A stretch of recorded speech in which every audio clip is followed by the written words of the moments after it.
3:43 a.m. The mission destroy a Russian aid ship to Iran was a ghost story until a Russian Pantsir S-1 radar suddenly flickered to life on the Astara shoreline. In an instant, a $15,000 Ukrainian drone is thrust into a high-stakes race against a Mach 3 missile system. This isn't just a routine engagement, it's a 120-second sprint to determine the fate of Russia's most strategic railway project. If the drone survives the next 2 minutes, Putin loses a €1.6 billion investment. If it fails, the back door for S-400 parts stays wide open. We're talking about the Rasht-Astara Railway. Think of it as Putin's €1.6 billion private delivery service, a massive investment designed to turn the Caspian Sea into a walled garden for the Kremlin. For Moscow, this wasn't just a train track. It was a secure back door to the Persian Gulf, a place where they could move high-value military hardware to their allies in Tehran without a single American satellite or Israeli jet breathing down their neck. It was supposed to be the one place on Earth where Russia's strategic exports were untouchable. But even the most expensive doors can be kicked in if you have the right key. Deep inside a secure intelligence cell in Kyiv, the silence was shattered by a high-priority data burst. A ghost ship running completely dark with its transponders cut had just departed a Russian port. The manifest over $200 million in precision, S-400 radar components and advanced electronic warfare suites are destined for Iran. This was a critical shipment of Russia's most advanced tech, a move to solidify a desperate alliance and keep the Iranian regime in the fight. The clock was screaming. If that ship reached the railhead at the Astara Bridge, those components would disappear into the Iranian interior, becoming effectively invisible. This was a now-or-never window of opportunity, a chance to slam the door on a billion-dollar logistical lifeline and neutralize a strategic shipment before it could ever reach its destination. Think about the hurdles. Manned F-16. Not a chance. The Russian S-400 Triumph batteries in Dagestan can lock onto a fighter jet from over 200 miles away. That's like trying to sneak a neon-lit semi-truck past a guard dog. Long-range ATACMS missiles? Great tech, but they're short by about 400 miles. Even the standard high-speed sea drones were a no-go. The Caspian Sea is essentially a giant shallow bathtub. In that environment, a loud jet ski engine sounds like a heavy metal drum solo in a library. The Russian sonar would pick them up before they even crossed the horizon. The Ukrainians knew they couldn't use brute force. They needed to be smarter than the radar. They needed something that could fly further than a missile stay, quieter than a boat, and move with the patience of a ghost. The solution: a long-range aerial strike combined with a tactic the Russians never saw coming, the ghost drift. 11 p.m., a dark runway in Ukraine. 2 Beaver drones, $15,000 plywood assassins claw into the freezing sky for a 1,200-mile hunt. Immediately, they execute a hard dive to just 150 feet. This isn't just flying, it's nap of the Earth stealth, physically hiding behind the curvature of the Earth to stay invisible to Russia's long-range S-400 eyes. Radio silence is absolute. No Starlink, no video, no pilot. Just unhackable laser ring gyros and anti-jam GPS guiding them through the Russian interior like ghosts. While Moscow scans the stratosphere for multi-million-dollar jets, these plywood phantoms are simply sliding under the door. But as they hit the Caspian perimeter, the map turns red. They're entering a digital hornet's nest, the Fort Knox of the East. Lurking in the mist is the B-200 Sea Dragon, a patrol plane with radar eyes that can spot a floating bottle from 90 miles. Protecting the waves is the Gepard-class flagship Dagestan and 2 Bayan-M corvettes, packing Pantsir M turrets with the reaction speed of a liquid-cooled NVIDIA rig. On the shore, mobile Pantsir S-1 units prowl the bridge site like mechanical pit bulls. To the Russian commanders, this backyard is a walled garden where the laws of war don't apply. To the SBU, it's a target-rich environment with a very weak lock. The ghosts have arrived, the bouncer hasn't even looked up, and the countdown to $1 billion disaster has already reached the point of no return. The math of survival is about to get very, very ugly. 1:47 a.m. The lead Beaver drone is forced to make a slight altitude correction to clear a line of power cables near the shoreline. It climbs to 200 feet. That extra 50 feet of elevation is a violation of the laws of survival. On the edge of the tarmac, the spinning search radar of a Russian Pantsir S-1 catches a flicker. Usually, the Beaver's composite body is invisible to radio waves, but at this range, the spinning wooden propeller creates a specific micro-Doppler return, a digital fingerprint that the Russian software recognizes instantly. The command vehicle's screen flashes from a passive green to a violent strobing red.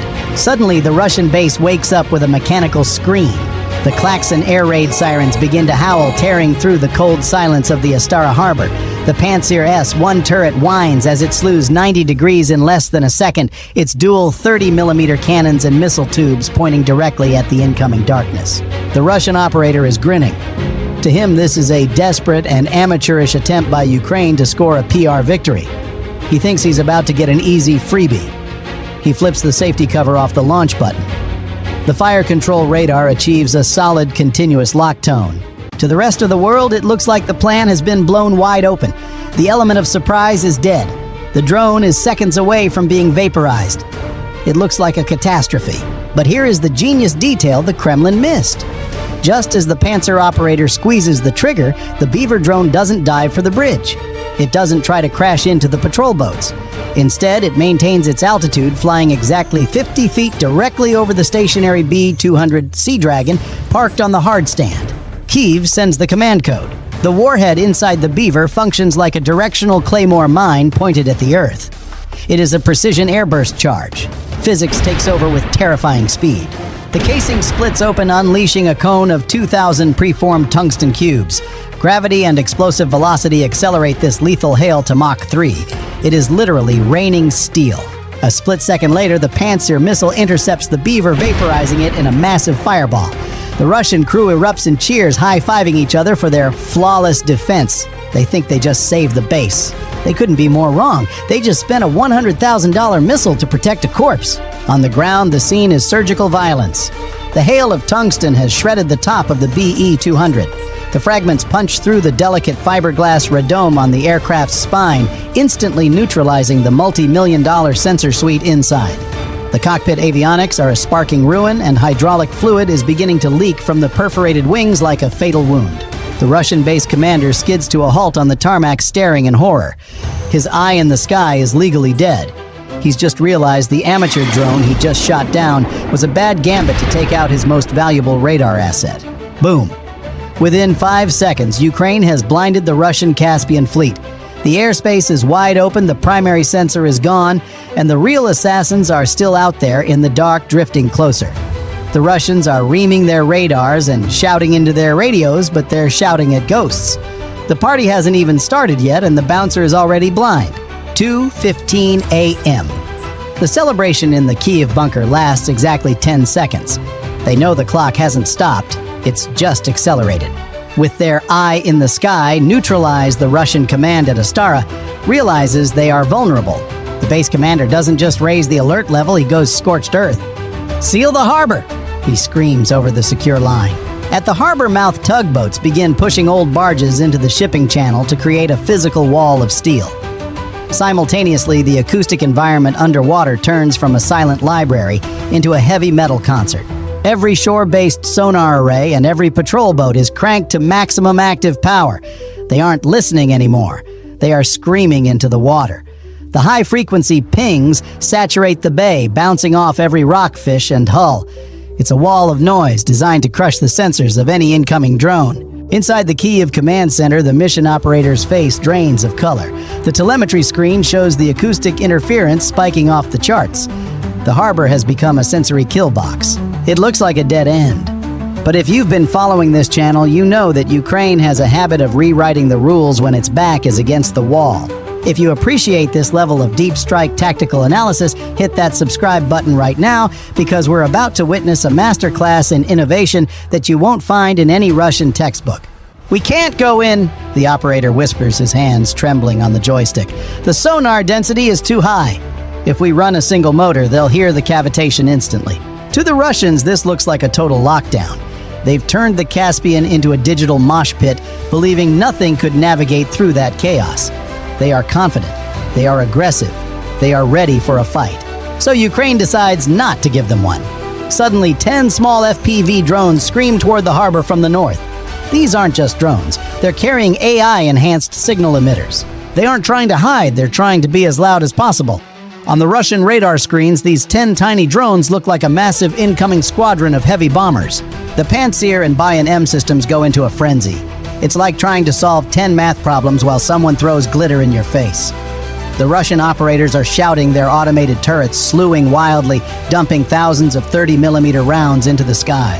The darkness is lit up by tracers and explosions as the Russians frantically chase these digital ghosts. Target destroyed. Another one down. The Russian gunners cheer high-fiving as they swat the FPVs out of the sky. They think they've just stopped the main attack. But while the Russians are busy screaming and shooting at the ceiling, the real assassins are already under the floorboards. 2 miles out, the 3 Lyuty long-range drones and the high-speed Palyannitsia hybrid jet execute the most daring maneuver in the history of aerial warfare, the surface shadow. At a precise GPS coordinate, they execute a controlled descent to an altitude of just 3 feet above the waves. They are now sea-skimming, flying so low they are literally invisible to the Russian shore-based radars, which can't distinguish a small drone from the chaotic sea clutter of the Caspian waves. But the real genius is the power management. The Palyannitsia shuts down its main jet turbine, switching to a low-decibel electric loitering motor, while the Lyuty drones throttle back to their minimum stall speed. They aren't screaming engines anymore. They are silent predators gliding on the ground effect, the cushion of air between their wings, and the water that allows them to stay airborne with almost zero acoustic footprint. The natural sea mist and the darkness become their camouflage. They fly right past the frantic Raptor patrol boats. The Russian radar operators, blinded by the clutter of the waves and the chaos of the FPV distraction, filter out these tiny, slow-moving blips as interference or large seabirds. Filter the low-altitude noise. The Russian supervisor barks, staring at a screen filled with electronic ghosts. Focus on high-speed signatures. He just made a €1 billion mistake. The drones approach the harbor mouth. Instead of trying to go under the steel boom nets, they utilize the radar blind zone.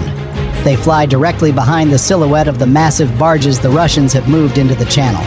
By hugging the steel hulls of the enemy's own defenses, the drones use the barges as a physical shield, masking their presence until they are already inside the inner harbor. They slip through the gap above the waterline like smoke through a keyhole. Inside the harbor, the water is calm. The massive black shape of the bridge supports, and the cargo ship looms in the darkness. Countdown 2 miles, 1 mile, 500 feet. The Russian patrol boats are still cutting aggressive figure eights, their crews throwing random grenades into the water to scare off the intruders. They are shouting and chasing ghosts while the real ghosts are drifting right under their hulls like lazy tourists on a river cruise. The drones are now so close that the Kyiv operator can see the individual rivets on the Russian cargo ship through the low-light cameras. The Palyannitsia jet, its internal gyros stabilizing it perfectly, is lined up directly with the ship's engine room. The Russians have spent millions on a concert of defense, but they forgot one thing in a room full of people screaming the person who wins is the one who stays silent. The ghosts are in the house, the bouncer is looking the wrong way, and the math of destruction is about to reach its final terrifying conclusion. 100 feet to impact. The party is officially over. 3:30 a.m. The silence inside the Kyiv bunker is absolute. On the telemetry screens, the grainy, low-light cameras of the drones finally zoom in on their prizes. The temporary Rashtastara bridge looks like a massive skeletal spine stretching across the dark water. Next to it, the ghost ship is docked, its deck cluttered with the unmistakable shapes of S-400 radar canisters, $200 million of Russia's best tech sitting like a row of sitting ducks. The Russian garrison has finally realized they aren't fighting ghosts anymore. It's a full-blown panic. Searchlights are slashing through the mist, and the crews of the Caliber missile batteries are frantically trying to boot up their systems for a retaliatory strike. But in the world of modern kinetic engagements, once you're looking at the target through a 4K lens, the debate is already over. The Kyiv operator leans forward, his thumb hovering over the final command. He whispers 2 words, "Go time." Impact. The drones don't just hit, they execute. The Palyannitsia hybrid jet slams into the ship's waterline at nearly 600 miles per hour, while the Lyuty drones target the bridge's primary support pylons. This isn't just a big boom. It's a masterclass in physics. The drones are equipped with programmable delay fuses.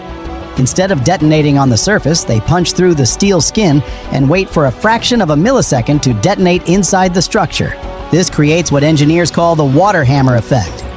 Because water is incompressible, the explosion is forced inward, amplifying the shock wave by a factor of 10. The pressure wave doesn't just tear the bridge, it liquefies the structural integrity of the steel. One bridge span groans and then simply drops into the Caspian, vanishing into a cloud of white foam and silt. On the cargo ship, the blast enters the engineering compartment and bounces off the internal bulkheads, shredding the shaft seals and turning the engine room into a high-pressure aquarium. One click of a button and Putin's 1.6 billion euro logistical shortcut has been converted into the world's most expensive pile of underwater scrap metal. The bridge is neutralized, the ship is disabled, and those critical S-400 components are now contaminated with salt water and battery acid. They aren't going to Iran. They're going to the bottom of the bay. Then the international north-south transport corridor is effectively severed. This logistical artery is expected to be disrupted for at least 6 to 12 months. The domino effect on Russian-Iranian logistics is a nightmare for the Kremlin's supply chain. Now, I've got a question for all you tactical geeks out there. If you were the mission commander, would you have used that first Beaver drone to blind the B-200 radar plane? Or would you have gone straight for the Panzer batteries on the shore? Drop an air or land in the comments and tell me why. Smash that like button if you enjoy seeing smart tech win the day. Make sure you're subscribed so you don't miss our next deep dive into how the underdog is changing the world. I'll see you in the next video.